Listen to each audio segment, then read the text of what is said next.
यानी लालू और नीतीश दोनों के टारगेट करता रहे। वही भारतीय जनता पार्टी तो उनका मुख्य माने दुश्मन के रूप में बढ़ले बा। एक बहुत महत्वपूर्ण बा कि देश में भाजपा विरोधी दल एकजुट होकर के कोशिश करता है। जेकर जेकर नाम राष्ट्रपति खातिर आवता वो अपन नाम बैक कर लेता, और जेकर नाम नहीं खे आवत ओकरा नाम के चर्चा बेसी बा। नीतीश कुमार के टीम के द्वारा बार बार भारतीय जनता पार्टी से कहल जा रहा बा जौन की तलखी इतना बढ़ गई बा कि जोना के कोई सीमा नहीं के, एक दूसरा के काम नहीं के कहल जाता, मंदबुद्धि और मतिभिन्न तक मतशुंड तक कहल जा रहा बा। नीतीश कुमार समझ गई बाड़े कि आगे उनका रणनीति में का हो सकेला, उनका पार्टी के साथ का हो सकेला, और पार्टी में गुटबाजी कराना कहीं ना कहीं इस रणनीति के तहत भइल बा। का विपक्ष एकजुट होकर के नरेंद्र मोदी और भारतीय जनता पार्टी के कहीं ना कहीं टेंशन दे रहा बा।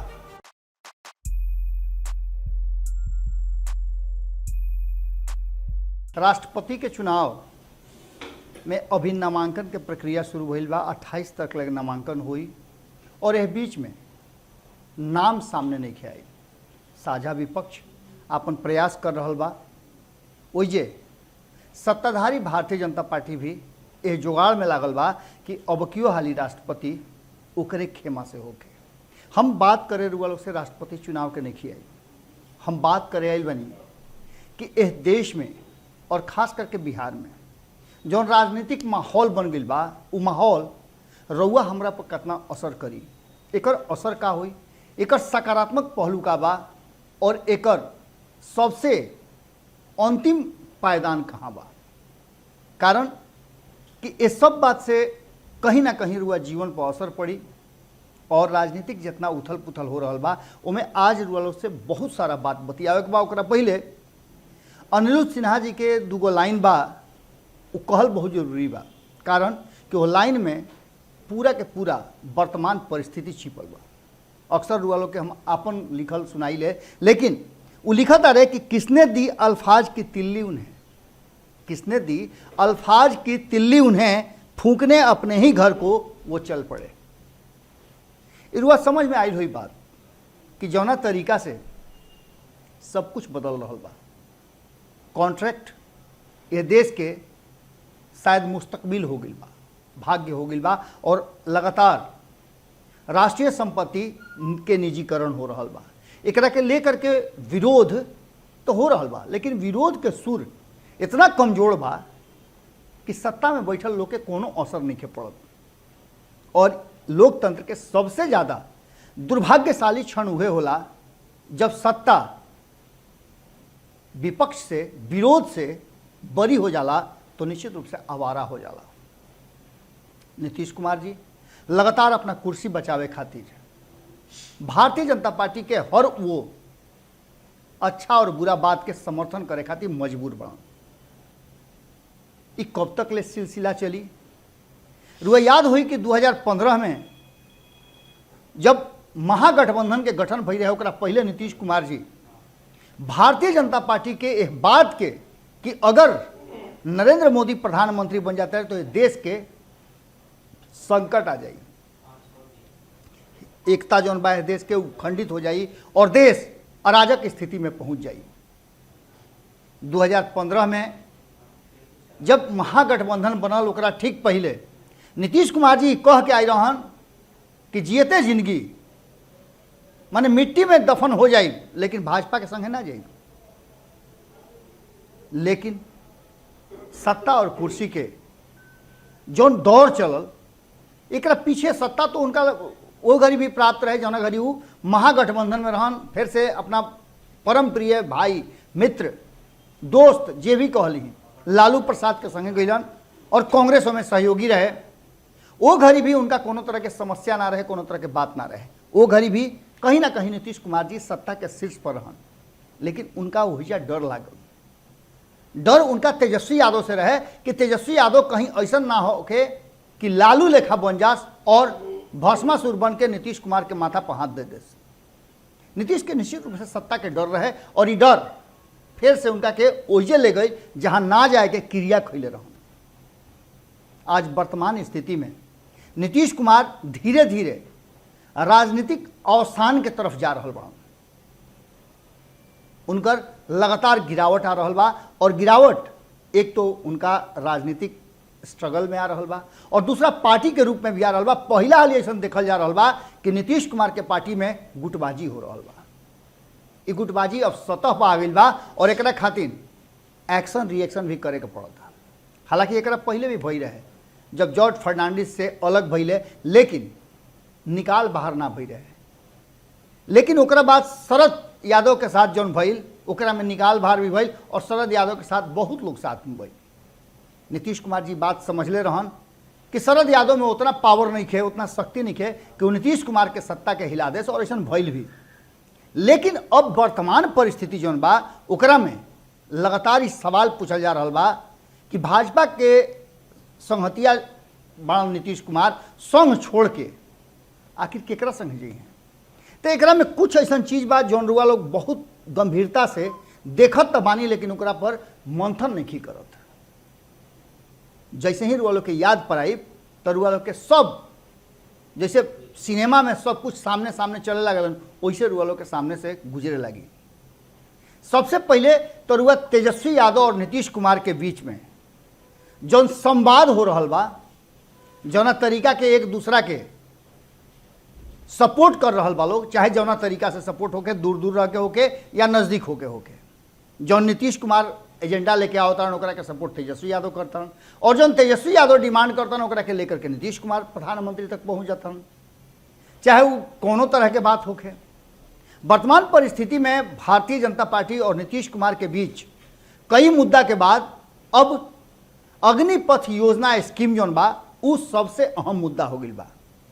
लेकिन यह मुद्दा में जहां एक तरफ भारतीय जनता पार्टी के बैकफुट पर जाए के बात कहल जा रहा बा नीतीश कुमार के टीम के द्वारा, और नीतीश कुमार के बिना स्वीकृति के बात हो ना सकेला। नीतीश कुमार के टीम के द्वारा बार बार भारतीय जनता पार्टी से कहल जा रहा बा जौन की तलखी इतना बढ़ गई बा कि जोना के कोई सीमा नहीं के, एक दूसरा के कान नहीं के कहल जात, मंदबुद्धि और मतिभिन्न तक मतशून्य तक कहल जा रहा बा। एक मतलब हुआ समझ ली कि दोनों के बीच में जौन दूरी बा, दोस्ताना बा, वो कितना दूर जा रहा बा। एकरा के ऐसे समझ सकिले कि एक तरफ भारतीय जनता पार्टी स्पष्ट तरीका से और तीनों सेना के सेनाध्यक्ष एक जगह बैठ करके मीटिंग करके और मीडिया के सामने ये बात कह दिले कि अग्निपथ योजना स्कीम कोनो सूरत में ना बंद हुई और एकरे अनुसार बहाली शुरू हुई और जल्दी शुरू हुई। अब एकरा के रुआ देख ली कि बिहार में जे कुछ भी भइल, सरकारी संपत्ति के जितना ह्रास भइल, जितना नष्ट करा के कल गई, निजी संपत्ति के जो नुकसान भइल, एकरा के लेकर के जौन बिहार में युवा आक्रोशित भइले, पुलिस पलटन के रहते हुए सब कुछ भइल, ओकरा के लेकर के भारतीय जनता पार्टी के रोष बा। और भारतीय जनता पार्टी लगातार ही बात कह रहा बा कि कहीं ना कहीं नीतीश कुमार में कमी रहे, नीतीश कुमार सही ढंग से शासन प्रशासन नहीं कर चलावत, ली नीतीश कुमार के बर्दाश्त ना हुई। और जब बर्दाश्त ना भइल तो नीतीश कुमार के तरफ से जे बात कहलो करा सब के ऊपर हमला बोलल गई। हालांकि हमला तो रुअल जानता नहीं कि भारतीय जनता पार्टी के कई गो नेता के घर पर, भारतीय जनता पार्टी के दफ्तर पर, सब जगह भइल और पुलिस पलटन के रहते हुए भइल। एकरा मतलब बा कि का नीतीश कुमार चुप्पी साथ देले, नीतीश कुमार के मनसा कुछ और बा। तो एकरा के ऐसे रुआ समझ सकिले कि जब जब बिहार में आंदोलन होता तब तब तेजस्वी यादव दिल्ली में रहता और तेजस्वी यादव दिल्ली में रहते हुए नीतीश कुमार पर चुप्पी साध लेता रहे और जितना हड़होड़ मचावे के बाद वो सब हो रहा बा। इस सारा बात के बाद एक और महत्वपूर्ण चीज समझी कि नीतीश कुमार और प्रशांत किशोर के बीच में भले नज़दीकी मत होखे, भले ही दोनों दिखावे कोशिश करत होकस कि हमनी में कोनो नज़दीकी नहीं खे, हमनी के बहुत दूर दूर बानी जा। नीतीश कुमार का कैले 17 साल में, 30 साल में बिहार में का भइल, यानी लालू और नीतीश दोनों के टारगेट करता रहे। वही भारतीय जनता पार्टी तो उनका मुख्य माने दुश्मन के रूप में बढ़ले बा। लेकिन जो काम कर रहा बड़े प्रशांत किशोर, वो काम बड़ा बारीकी से कर रहा बड़े और अगर असर रुआ आज ना राष्ट्रपति चुनाव हो जाए नहीं तब रुआ लोग की हम राष्ट्रपति चुनाव के बाद काहे कहनी है ई रुआ लोग के बाद में बताई कि राष्ट्रपति चुनाव में उम्मीदवारी के लेकर के फाइनल का होके जा रहा बा।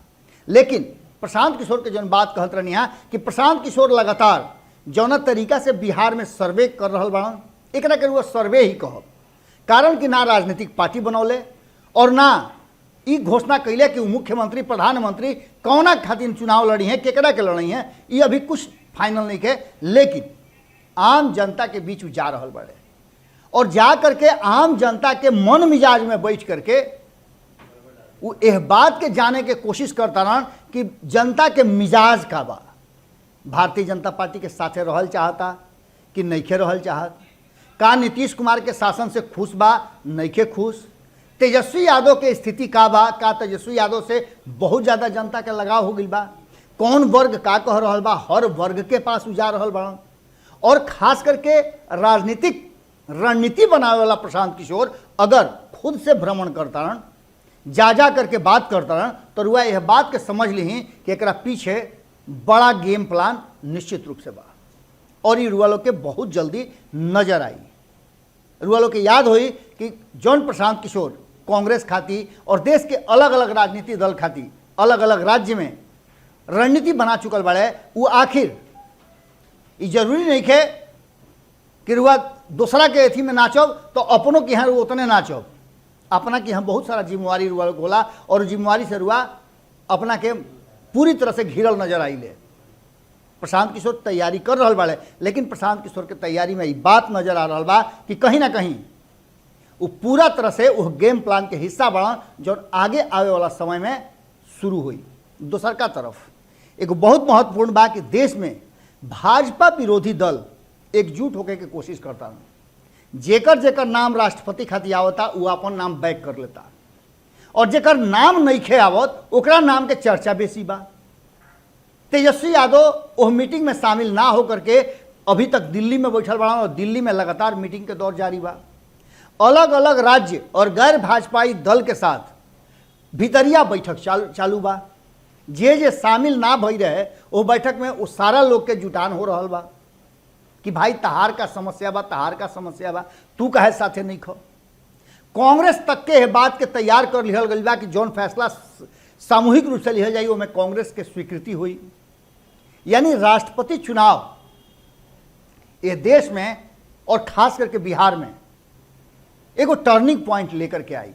एक ठीक पहले भारतीय जनता पार्टी अग्निपथ योजना ला करके कहीं ना कहीं जनता के आक्रोश के निशाना पर बा और दूसरा तरफ राष्ट्रपति चुनाव में यदि कॉमन एजेंडा के तहत साझा विपक्ष एकजुट होकर के और राष्ट्रपति चुनाव में एक साझा उम्मीदवार खड़ा करे में सक्षम हो गई, अगर इनाम नीतीश कुमार के हो गई तो निश्चित रूप से केहू के कोनो आपत्ति ना हुई और नीतीश कुमार जौना तरीका से रणनीति बना रहे बड़े, लेकिन नीतीश कुमार एकरा से खुद के अलग कर ले बड़े। राष्ट्रपति चुनाव में नीतीश कुमार ये देखल चाहता कि साझा विपक्ष के रुआ लोग के पहले भी बतौले रही कि वेट एंड वॉच के स्थिति में नीतीश कुमार बाड़न के राष्ट्रपति चुनाव में कौना तरीका से विपक्ष एक्ट कर रहा बा और ओकर परिणाम का रहल बा। का विपक्ष एकजुट होकर के नरेंद्र मोदी और भारतीय जनता पार्टी के कहीं ना कहीं टेंशन दे रहल बा। जीत हार से अलग बात बा, लेकिन जीते के और हारे के दायरा जौन आंकड़ा बा वो कम बा। का विपक्ष के एकजुटता भारतीय जनता पार्टी और टीम नरेंद्र मोदी के परेशानी में डाल सकेला, चिंता में डाल सकेला। इस सारा चीज के आंकड़ा जब निकल जाई, जब सामने सब कुछ नजर आई, तो ये मान के चली कि 2024 के तैयारी नीतीश कुमार के बड़ा मजबूत हुई और नीतीश कुमार बात बुझ गई बड़े कि अब उनका लगे आगे के रास्ता भारतीय जनता पार्टी और तेजस्वी यादव आमने सामने लड़ी हैं और नीतीश कुमार के यह लड़ाई से कहीं ना कहीं बाहर फेंक दिया। 2020 में जौन भइल तो नीतीश कुमार खातिर एगो लेसन बा, सीख बा। ये सीख के लेकर के नीतीश कुमार समझ गई बड़े कि आगे उनका रणनीति में का हो सकेला, उनका पार्टी के साथ का हो सकेला और पार्टी में गुटबाजी कराना कहीं ना कहीं ये रणनीति के तहत भइल बा।